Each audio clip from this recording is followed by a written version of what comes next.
Bonjour, j'espère que vous allez bien. Daniel Deschaines pour une autre capsule sur l'intégration des technologies. Je vous parle de communication instantanée, pardon. Quelle est la plateforme que vous utilisez pour parler à vos collègues d'un projet, d'une sortie, de quelque chose que vous voulez faire avec eux? Est-ce que vous passez par Facebook? Est-ce que vous passez par Teams?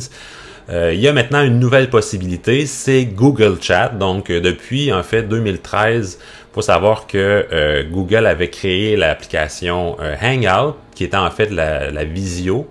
Et avec la pandémie, il est apparu en fait l'application Meet. Et dans Meet, il y a quand même un clavardage. Et Google Chat est un petit peu arrivé à ce moment-là et a remplacé finalement Hangout. Meet va rester quand même la plateforme de visio, mais Chat vient un petit peu compléter au clavardage, si vous préférez, vient un petit peu compléter la visio. On la retrouve dans la pastille Google ici, la Gauve, pardon. Donc si on va chercher l'onglet, donc clavardage qui est ici.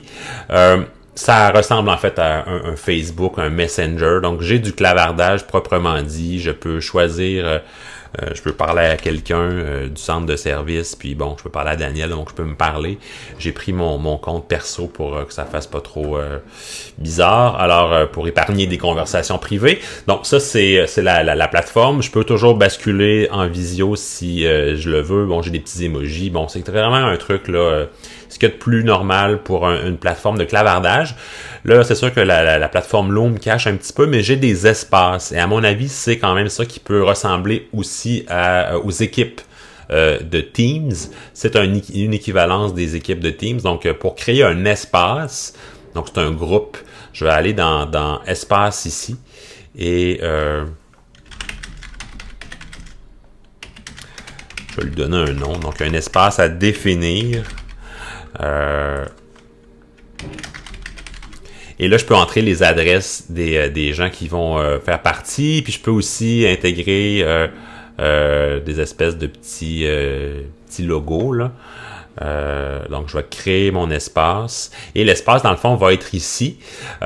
Donc, l'espace qui est intéressant. Donc, ici, si on regarde là, ce que ça me donne, donc mon historique de conversation est activé. Je peux aussi le désactiver. Je peux désactiver aussi les notifications si besoin est. Ce qui est intéressant, c'est que si vous travaillez avec un drive partagé, donc on peut quand même se passer ou publier des trucs. Donc, c'est une manière de travailler en équipe.